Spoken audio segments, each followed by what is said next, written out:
it have to be, and, do we have to like quote from the, so, can you just like remind me?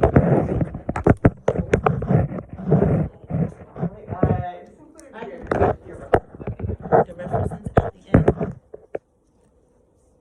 And we'll see how it goes. I might give more detail on those references for the next presentation. Okay.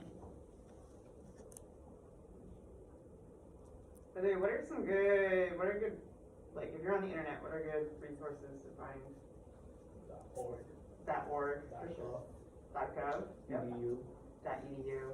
Those are your three internet places. .gov, .org, .edu. With the diet stuff, it does get a little woo-woo, right? There's people that have their opinions on, you know, why this diet's better than another diet. So just make sure you have a reputable. Right, so we're using internet. What else? What about Wikipedia? Is that a good source? No, not I mean, really. yes, in order to grasp the overall idea of a topic, but not as a source itself. Yeah, you got it. So you can start at Wikipedia and see what they say, right? And they'll have like references at the end. You can go look at those references. Why isn't Wikipedia a good idea to? Does anybody think? No, that's a lie. I feel like that was back in the 1990s when it first started, and people was like changing all this stuff. But now I good luck trying to change Wikipedia. I dare you to. I pay you even. Try it. So it depends on the topic, right? If it's a topic that like people who do research on are super like passionate about, like they're very quick to correct mistakes on that. But I mean, if you're thinking about like conspiracy theory stuff, I'm sure there's Wikipedia pages for the most recent conspiracy. What's a good conspiracy theory? George Bush made 9/11. Yeah, George Bush made in 9/11. I'm sure if you like search that, I'm sure there's a Wikipedia page for that.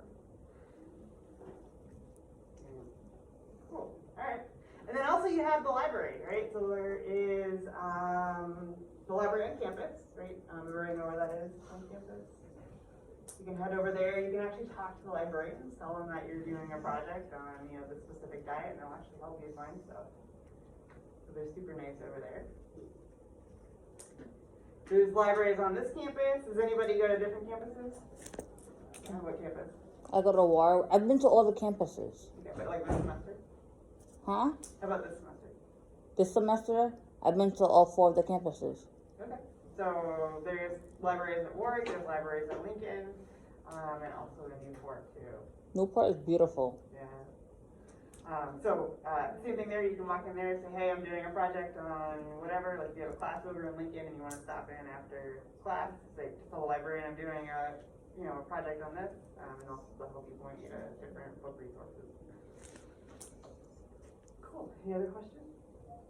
Thanks for bringing the date situation to my attention. But definitely, like, if you notice that, send me an email right away. It's something I made a mistake. I'm terrible at dates. I try real hard, but there's always mistakes every semester. Hey, nobody's perfect. It's okay. We all make mistakes. I can look at the calendar like 20 times, double check 20 times, and I still walk away and there's something backwards or the wrong week or something. All right, cool. So one more thing I just want to mention before we get into class, just in case like this is your first college class or if you haven't taken classes elsewhere, you consider our verification of enrollment.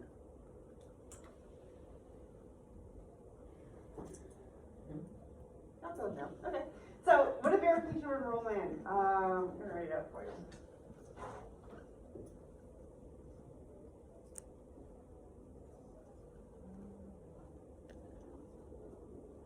Isn't that where, like, if you either don't show up for class, don't you guys give us like, what is it, like 3 weeks or something? Like the first 3 weeks you have to show up for attendance or something, and now you get knocked out. Yeah, so this is what we do to make sure you're in the class. Question?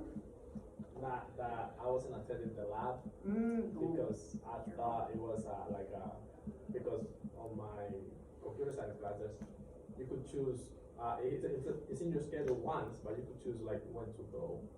So I thought it was the same class, but like a optionary like second part like that if you don't.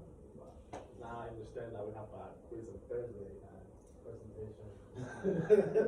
Okay, cool. So verification enrollment, like I said, it's to see if you're the class, right?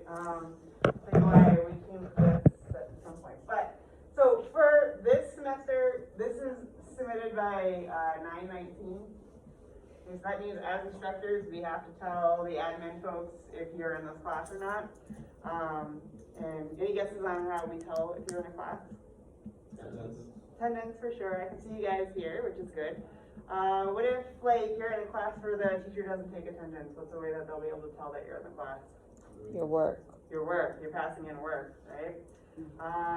Online classes, same thing. They're looking for you to pass in work to make sure that you're in the class. You're signing into Blackboard, all that good stuff. So as long as you've done that, what the instructors will do is they'll check you off. You'll be all good to go. If you're not doing that kind of stuff, but maybe you're sitting in class but you haven't passed in any work and it looks like you're not on Blackboard, it looks like you're not passing your work, you may get dropped for not being in the class. Does anybody know what happens once like instructors submit the verification of enrollment? You get a W if you start showing up, right? You'll get dropped completely. So if you don't come, you get dropped completely. If like that's the first time you've noticed, like, oh crap, I didn't come to class, or crap, I didn't you can talk to the instructor, you can talk to the registration office. They can add you back in. It's a little bit of a pain because you're off Blackboard completely, so you miss all assignments and stuff like that. So keep that in mind. But the other reason, well, a couple of reasons we do verification of enrollment these days. One is it releases your financial aid money. So this is a federal requirement that every school does now. The reason this came around is because what was happening is people would sign up for classes, ask for financial aid, never show up to class. So they took the money, they left, did something else with the money. So this is just to make sure that the financial aid that's being sent out to different people is for the class and not for something else. So if we come to 9/19 and you haven't been active in a class, what happens is the instructor marks you as not being there, and you get dropped from the class. Okay, so the other thing that is you're available to do, so that you are free to do during the verification enrollment period, so up until 9/19, is you can add and drop classes without asking instructors, right? So if you decide this class isn't for you, you're like, oh, I don't like this group work stuff, I want to go find another section, you can drop this class and jump into another class. Okay? That happens all the time. As instructors, we understand that you have to do what's best for you in terms of your learning. Every instructor teaches differently. Every instructor does things slightly different, so if one class isn't working for you, maybe another section might work better, or time-wise, or whatever.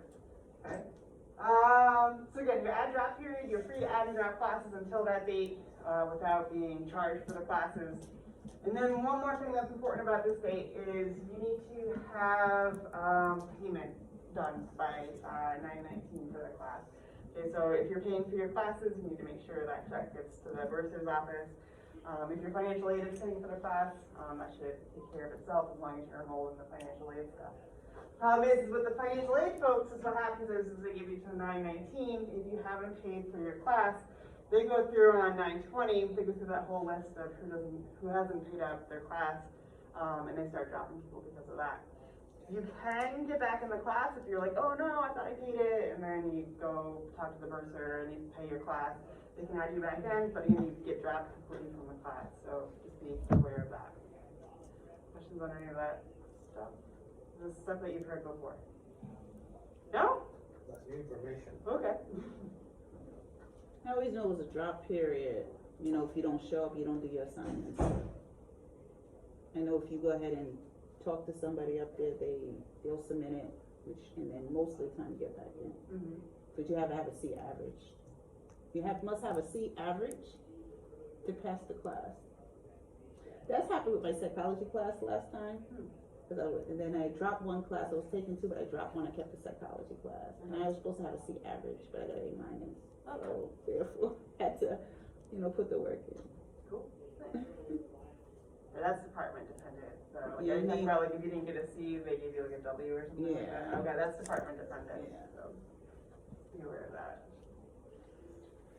Cool. All right, any other questions on that? Straightforward. All right.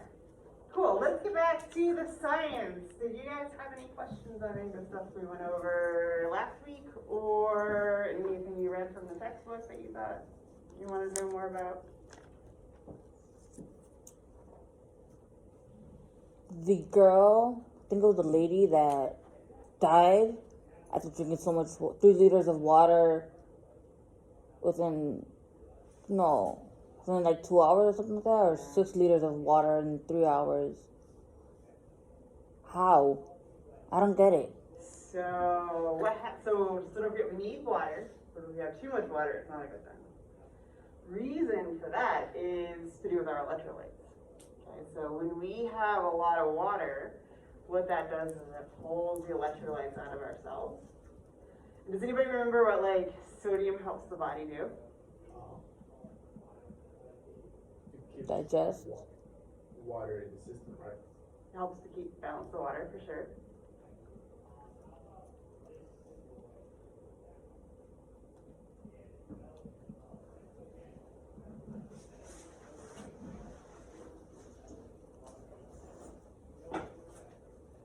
It holds us so that we don't starve. Kind of. The water mechanisms kind of do that more. I think the amount of water we have in the It blood. regulates blood pressure too. Yep, reduces blood pressure. What else?